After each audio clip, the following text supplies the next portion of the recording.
Hello again, everyone. Welcome to another fabulous, riveting week of Organic Chemistry Online. This week we're going to be talking about extraction and sublimation. And for those of you that have the textbook, we're going to be using extraction. It's section 9, pages 103 to 121.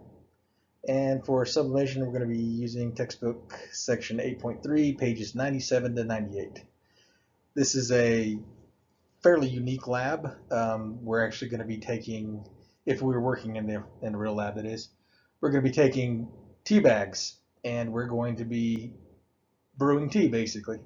And we're kind of doing a home brewed version of how they decaffeinate tea and coffee. Um, of course, they do it in large factories and a much more efficient process, but it's basically the same exact process they use. We're just using it in micro scale in the lab for this specific one. So hopefully you'll enjoy it, and let's begin. Okay, for this experiment, we're going to try to extract caffeine directly from tea, brewed tea. So caffeine, as you can see on the little graphic on the top right of your page, um, there's the chemical diagram for caffeine. It's a polysubstituted uh, nitrogen heterocycle chemical. It's got a whole lot of interactions. You've got electron density areas, you've got areas of electron deficiency around the ends of the methyls. The nitrogens always are going to be working very strongly with chemistry. So there's a lot of stuff that can go on. But what you need to know for this specific lab is caffeine itself is a white crystalline solid, like most of your organic solids at room temperature. It's fairly bitter.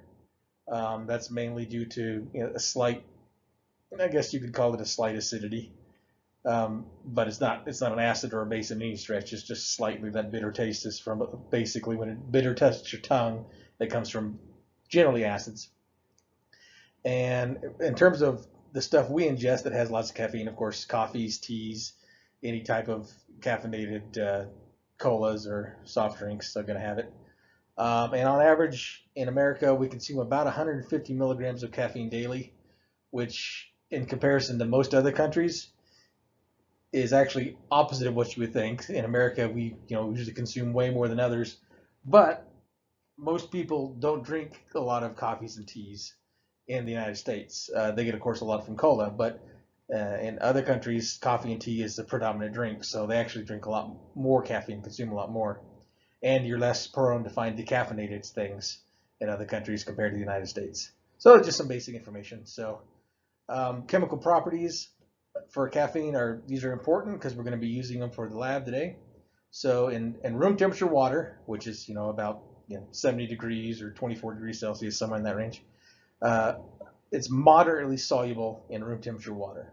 Moderately means it can dissolve, but you can't get a whole lot. Little thing in parentheses says for every 100 milliliters of water, you can only dissolve about 2 grams of caffeine, which is a lot, but in comparison to something like a salt or a sugar, which has a near infinite uh, solubility in water, that's a big difference. The key here is, however, in hot, very hot boiling water, it's very soluble. You can get 66 grams per 100 milliliters of water. So you can almost get the same mass of caffeine to dissolve in boiling water as you have with the water itself. So it's a very big jump up there, 33 times in fact. And also, because of the nitrogen groups and your oxygens, it's very soluble in organic solvents like dichloromethane. And we're going to use that to our advantage. Dichloromethane, there you see it abbreviated as DCM. It's also dichloromethane CH2Cl2. So in addition to what you normally find, of course, caffeine in the tea bag, there's 2 other main parts, and that's really all that's inside of the actual tea bag. The first is cellulose, which is just any type of plant-based construction, and it's just held up with a bunch of polysaccharides, a bunch of simple sugars bonded together. In the case of cellulose, it's just glucose molecules, so you just got glucose molecules bound in long chains, and that's what cellulose is. And the other thing that's in any type of tea bags are tannins or tannic acids, and that gives tea both its color and the taste. So basically everything that you get from tea is coming from the tannins for the color and taste, and then caffeine from the caffeine molecule itself. Talking a little bit about what we just covered with cellulose and polysaccharides, we'll go a little bit more in depth just to show you the structure here. So like I said earlier, cellulose is a polysaccharide. That just means multiple sugars. That's all polysaccharides means. And each polysaccharide is just a chain or a polymer of monosaccharides. That's just a single sugar.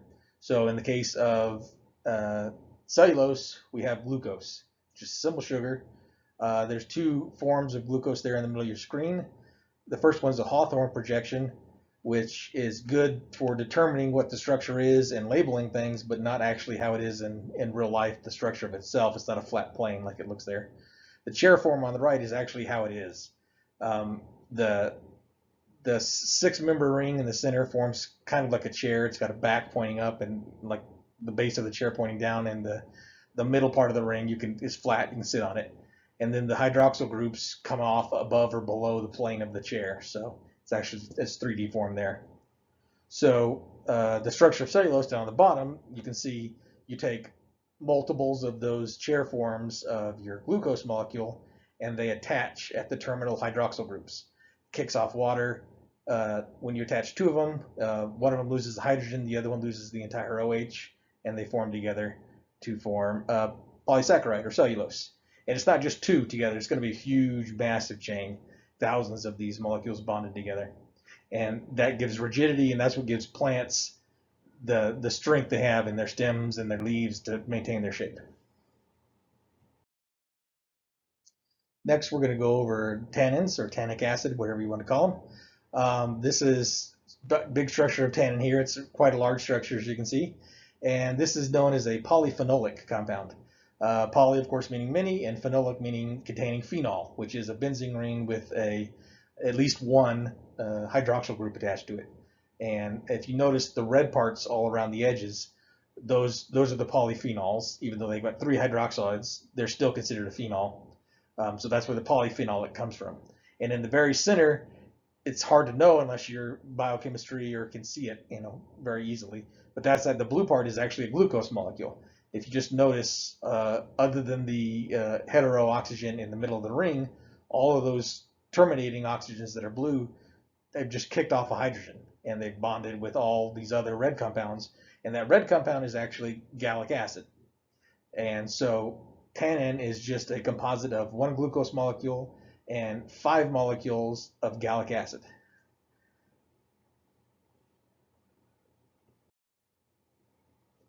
Now the thing to notice here is when this molecule is formed, you kick off a lot of water, 5 molecules of water, and looking at its constituents, you have gallic acid, which is the top right, the red one, and you notice that it's only partially soluble in water. Versus glucose, of course, we know is sugar-based, and it's 100% soluble in water. You can get a ton of it to dissolve. So we can use that as a way of extracting things and getting things out as a way to separate them. And previous slide, we talked about how gallic acid is only partially soluble, but the glucose is fully soluble. So we need to find some way to make the whole molecule itself fully soluble in water. That way we can basically wash it out and separate it from the caffeine. Because if you remember, at room temperature, caffeine is only barely soluble in water. So we're going to use that to our advantage. So, like we said, tannin is polyphenolic, and it hydrolyzes, which means it just gives off water, to glucose and gallic acid when you put it in water. So it just breaks apart, basically. So because glucose is going to dissolve instantly, no problem there, we need to deal with the gallic acid.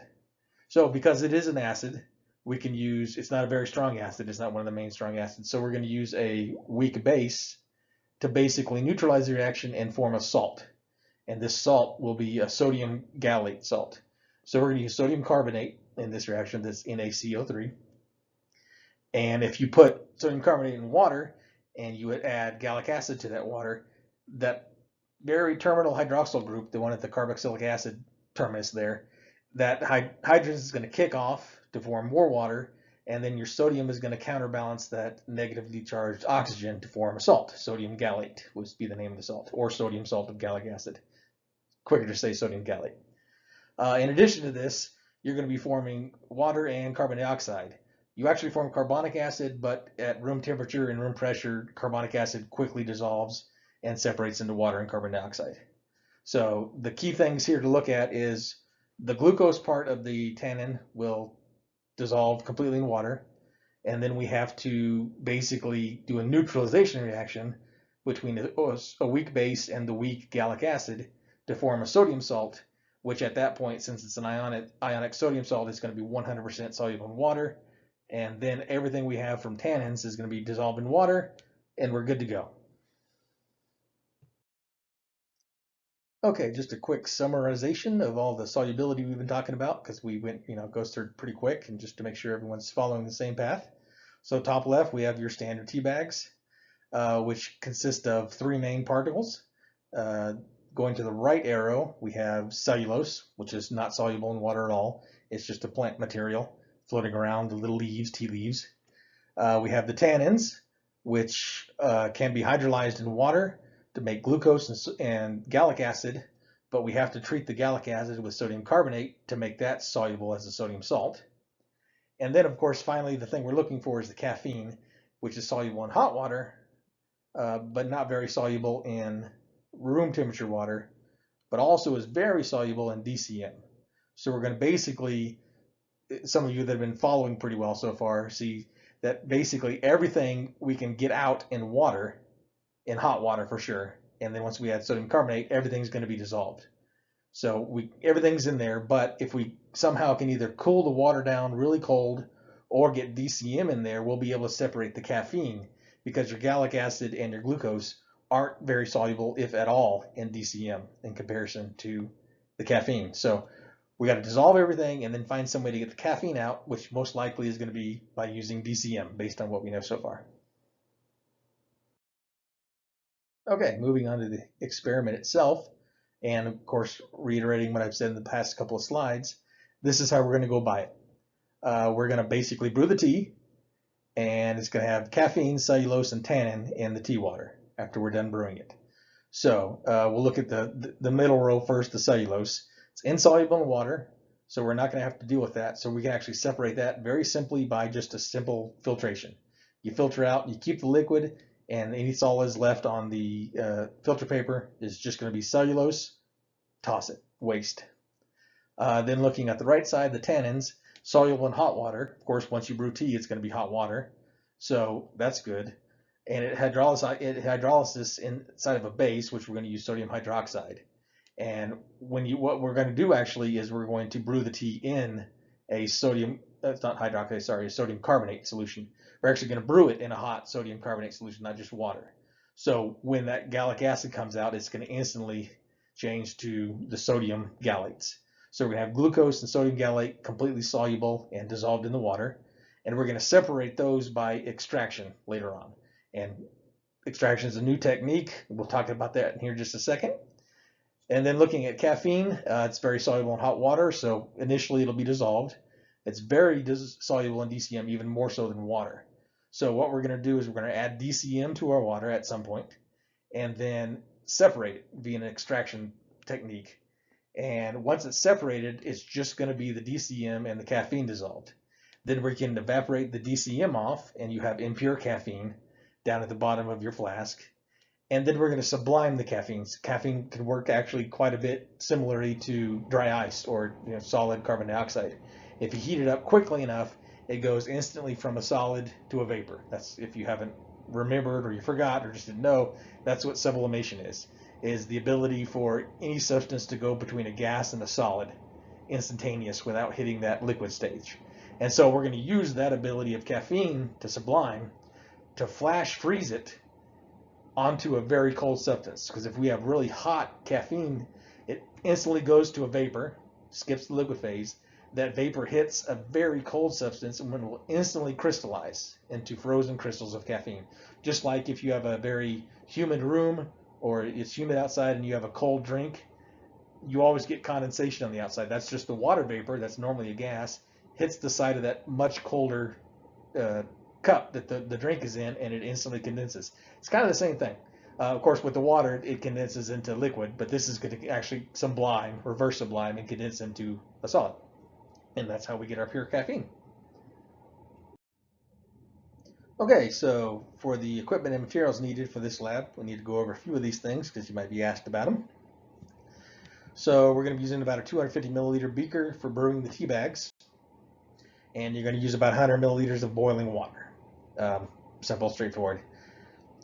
We're going to use 5 tea bags, mainly because each tea bag holds about 2 grams of tea, so we just want a nice round number, 10 grams of tea in total. We're going to use 1 gram of sodium carbonate. It's just a white salt. Heating plate, of course, because we're going to be heating things. And then the most important part is this separatory funnel. Generally, we use 125 milliliter separatory funnels in our labs. But the picture on the right is what a separatory funnel looks like. And it's a conical rounded on the top with an open stopper. And it's got a little stopcock that you can turn to let liquid out of the the little pointed funnel end. And for this, just like with anything else, when you put that stopper in the top, there needs to be a tiny little bit of the silicone grease on it, just so it doesn't shock stick due to cold or heat or anything like that. Just a little tiny bit of grease. But because we're going to be using DCM dichloromethane a little bit later, you have to put as little as possible of that silicone grease because DCM over time will actually dissolve the grease. So we don't want that. But basically, the way the separatory funnels work is you put your mixture of 2 different, generally non-soluble compounds or completely separate due to density, like an organic versus water layer, stuff like that, in your separatory funnel. You stopper it and make sure the stopcock is closed, and you do light shaking. And you're doing like a light emulsification. And if you haven't heard that word, that's just mixing of 2 things that normally don't mix. You're just swishing those layers back and forth together. And what we're going to be doing that with this time is all of our water with everything dissolved is going to be in there. And then we're going to add DCM, the dichloromethane. And basically the only thing in there that's soluble in dichloromethane is your caffeine. So as you're shaking it and getting those layers to go together, that DCM is going to pull that dissolved caffeine out of the water layer, and it's going to be more strongly attached to that DCM layer. Then you're going to stop shaking it, and you're going to let it settle. And the heavier part of the liquid will settle at the bottom, and the lighter part will be at the top. Dichloromethane is a lot heavier than water, so that's going to be on the bottom. So once it's fully separated and it's settled out due to gravity, then you can release that stopcock and slowly drain off all your DCM layer, close it when you get right to the end of it, and we continue to do that about 4 times. We're going to use about 40 milliliters of DCM. And while you're separating it, you're pulling all of that caffeine out of the aqueous layer because it's a lot more soluble in DCM than it is water. And that's how you're going to actually extract. This is the extraction technique. Anytime you see a separatory funnel, think extraction. That's what you're going to be doing anytime you use a separatory funnel. And other than that material and our DCM, just going to have a ring stand with some clamps to hold everything together and make sure you have some place to set the separatory funnel. And then you're going to have 2 beakers that are sized correct. Generally, you have 1 beaker that's a large beaker and then one that's about half the size, because we're actually going to hang 1 beaker with ice inside of the other beaker, which is going to allow the evaporation or sublimation, sorry, of the caffeine. And we've got some diagrams to show you next. And then, of course, we're going to need some ice so we can flash freeze stuff. So that's just the basic equipment and materials needed for this lab. Okay, for step 1 is just the brewing of the tea. You're going to take your 250 milliliter beaker, put in 100 milliliters of water, and your sodium carbonate. It says 2 grams, but we're actually only using 1 for this lab. You're going to put all that in there. You're going to start boiling it and put the tea bags in there. Make sure everything's nice and swirled up. And once it starts boiling, you're going to keep boiling it for 20 minutes. So it's going to be a very long steep. We want to get basically as much out of those tea bags as possible. So while you're boiling it, the hot water is activating those tea leaves, which is just cellulose plus all your extra caffeine and tannins and stuff like that. The caffeine and the tannins are going to seep out from those tea leaves through the cloth bag and into the water.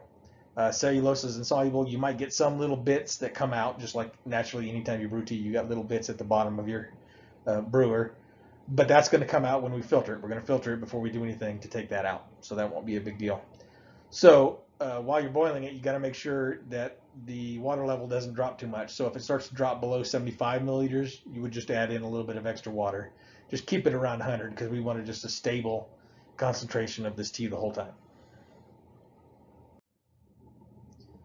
All right, after the 20 minutes has passed and your tea is fully brewed, we're then going to do a vacuum filtration, which is a little bit different. We normally don't do this when you want to keep the liquid, but because the cellulose particles are very small and might easily get through a normal filter system, we want to suck the water out of it as quick as possible. So we're going to use a vacuum filtration for this specific step. Sorry. So you can just do a standard vacuum filtration setup. A ring stand and a clamp with your Buckner funnel and a filter flask connected to the vacuum system, and you put your filter paper just over the cover of the holes in the Buckner funnel, and then you slowly pour your boiling tea into the middle of it with the vacuum on, and it'll suck all the liquid out and just leave cellulose behind on the filter paper. Once all the liquid is outside of the flask, then you're going to take those tea bags and then you're going to pour them out onto the filter paper and just kind of press them down to get as much of that liquid out as possible. And of course the vacuum will pull some liquid out of them too. And then anytime you do any type of vacuum filtration, after it looks like you've got all the liquid off of everything, you always leave the vacuum on for a couple minutes just to pull anything extra out, and then you can turn the vacuum off. And for this one, we're going to keep the liquid, and you can discard the tea bags and the cellulose on the filter paper. Okay, after your solution has been fully filtered and you've got no floating bits of your cellulose or anything from the tea bags left, just the brown solution, the brown liquid that has caffeine and tannins and water in it, you're going to transfer all of that solution to your separatory funnel. And you're going to pour it down in the separatory funnel while, just like in the picture on the bottom left, while it's in a ring stand, so it's nice and secure, so you don't have to worry about holding two things and pouring. You're going to pour all that liquid in the funnel, making sure that stop clock at the bottom is closed. And then you're going to add 10 milliliters of your dichloromethane. Once that 10 milliliters is in there, you're going to put the stopper on top of it. You're going to take the separatory funnel out of the ring clamp, and you're slowly going to shake it. You don't want to shake it vigorously because it forms a true emulsion and you'll get mixing of the two layers. So we don't want that. We want just a small shaking. You just want to mix those layers just lightly, have that DCM going through the tea water just very carefully. And one of the key things with extraction, and especially anytime using an organic solvent, when you have an organic solvent, especially DCM, it's very volatile. It means it has a very high vapor pressure, so that vapor can come out. When you get around DCM, you can smell it a mile away, so you know it's very volatile. So when you're shaking it, you're going to be producing even more gas. So what you need to do is every few shakes, you need to stop shaking it and open that stopper at the top to vent excess gas.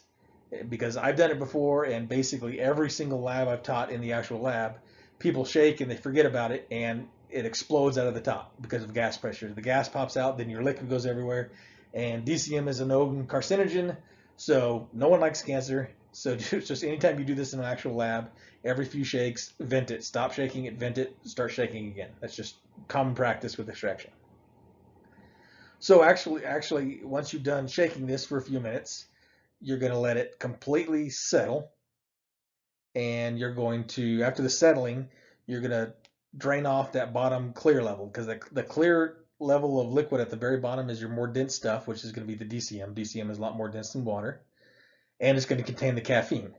So basically, you open the stopcock, let it drain out, and just before you don't see any more of the clear liquid, you stop draining. You always want to leave a little bit in there because you don't want to get any of that brown tea into the bottom. You want it as pure as possible, as dry as possible. You don't want any water in there.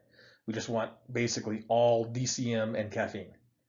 And you're going to repeat that 4 total times. Add 10 DCM, lightly shake, drain off the bottom. Do that 4 times total. So you're going to have a total of about 40 milliliters at the very end of should be just dry DCM with your caffeine dissolved in it. And then the brown liquid on top is just going to be the water from the tea and the tannins left over. There should be nothing else in there. And like it says at the very bottom, when you do this, just be careful when draining DCM, and always just leave a little tiny bit of the white clear solution at the bottom of your separatory funnel when you're draining it off, just in case. Because when you're working with DCM and you're doing evaporation and distilling and stuff, taking it off, you don't want any excess water in there because you get contamination. You can get flash boiling problems. You can get different layers. of things that might pull some of your product out. So you want everything to be as dry as possible. Now, just for your furthering knowledge, and in case, of course, it's asked on a quiz, in case you get some of your brown solution or water inside of that DCM, normally in the lab, what you would do is you would, ask your TA to come over and say, I think I got some water or contaminants in the DCM.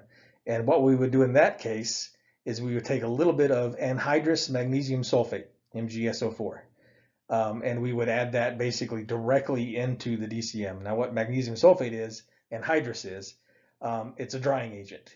It can coordinate a ton of basically 6 water molecules around that magnesium atom can coordinate. So for every mole of magnesium sulfate you put in there, you can pull out 6 moles of water. And magnesium sulfate is a very light, wispy white powder, and it clumps. As soon as it hits water, it basically sucks the water in to the powder, and it pulls it out of the solution and clumps at the bottom, big white clumps. So you would add a little bit of magnesium sulfate, you would swirl it a little bit, and you would just keep adding it a little bit at a time until you start seeing it clumping. And as soon as it starts to clump, you know the water's out of there. And then at that point, you can take your solution and just do a simple gravity filtration to pull the magnesium sulfate out and keep the liquid again. And hopefully at that point, you will have dry water. Not dry water, dry DCM, sorry. If all of the steps have been done correctly up to this point, now we'll just have a beaker with your about 40 milliliters or probably a little less of your DCM that contains the dissolved caffeine in it and nothing else. So now we need to get that caffeine as a solid. We need to get it out as pure caffeine. So on the left-hand side, we see the setup we're going to use. You just want to use one large beaker and one smaller beaker, and you're going to turn them opposite of each other where the little lip hinge is facing the opposite way, and you're just going to hang the small beaker inside of the large beaker like it shows right there. You want to make sure you have at least a half-inch gap between the small beaker and the bottom of the small beaker and the bottom of the big beaker. That's because we're going to be evaporating things, and we want the gas to have some room to move and hit that cold bottom of the flask. So what we're going to do is you're going to take that large beaker that has your DCM solution, and you pour it in there. And you're going to put that on the heating plate and put it at about half heat. You don't want it full crank because you'll evaporate real quick. We want it to slowly evaporate. Now DCM evaporates at about, I believe it's somewhere about 40 degrees centigrade, so it's a lot easier to evaporate than water. So you can evaporate all of this off slightly above room temperature. It's pretty easy to evaporate. And of course, all this would be done in the lab in a fume hood because, like I said, these DCM causes cancer. It's a known carcinogen, so we'd be very careful with it. And the TA would constantly be going around making sure no one's doing anything strange or feeling faint, that type of thing. So once that DCM gets going, you're going to dry it all off, evaporate all of it into the fume hood. As soon as it's evaporated, you're going to take your heat and you're going to crank it all the way up to max. Once all the liquid's gone, you're just going to have some kind of white, slightly yellow residue on the bottom of that big blue beaker. That's actually your caffeine solids. But we want to purify them. And to purify them, just like we have in a couple previous labs, normally you would use recrystallization. Well, the problem is caffeine is so soluble in most solvents and water, it's hard to recrystallize. So this sublimation technique that we're going to do is actually a really, really powerful way to get pure caffeine without using a lot of excess solvents. So the yellow residue, you're going to have the heat up high on your big beaker, and then you're going to take that smaller beaker and fill it completely with ice and making sure the outside of the beaker is completely dry. We don't want any condensation or liquid on it. Once the small beaker is filled with ice, drop it into the big beaker, make sure it's hanging on the edge, not touching the bottom, and then you keep that heat maxed. And what's going to happen is that heat is actually going to sublime the caffeine crystals to gas. The gas is going to rise up the column because you're basically making a little column here. And it's going to hit the bottom of that really cold small beaker and instantly recrystallize as caffeine ice. And because it's evaporating off, it's going to be pure caffeine that's evaporated. So any weird, contaminants or anything like that are just going to be left behind. And then you're just going to have pure caffeine crystals on your edge of your beaker. Okay, after we do this correctly and that heat goes up, the caffeine vapor will hit the bottom of your cold ice flask and crystallize.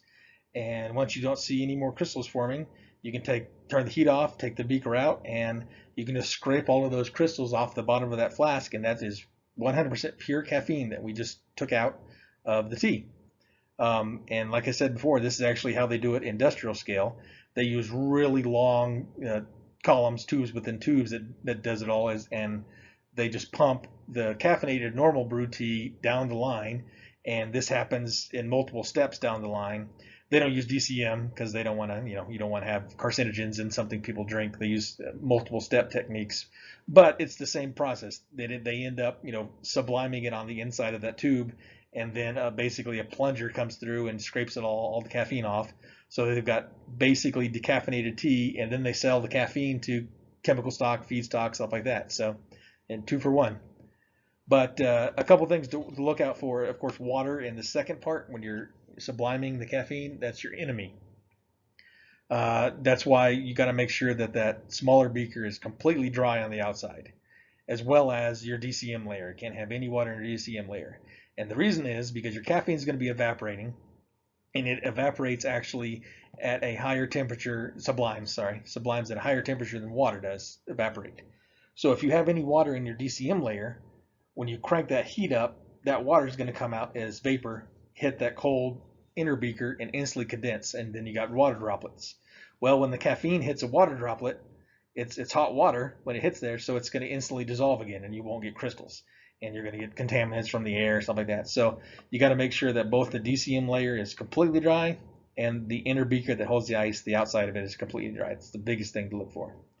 So that's basically it for this lab. It's just a simple learning of extraction and then learning about the caffeine separation and that caffeine can sublime, and just a neat technique to decaffeinate tea.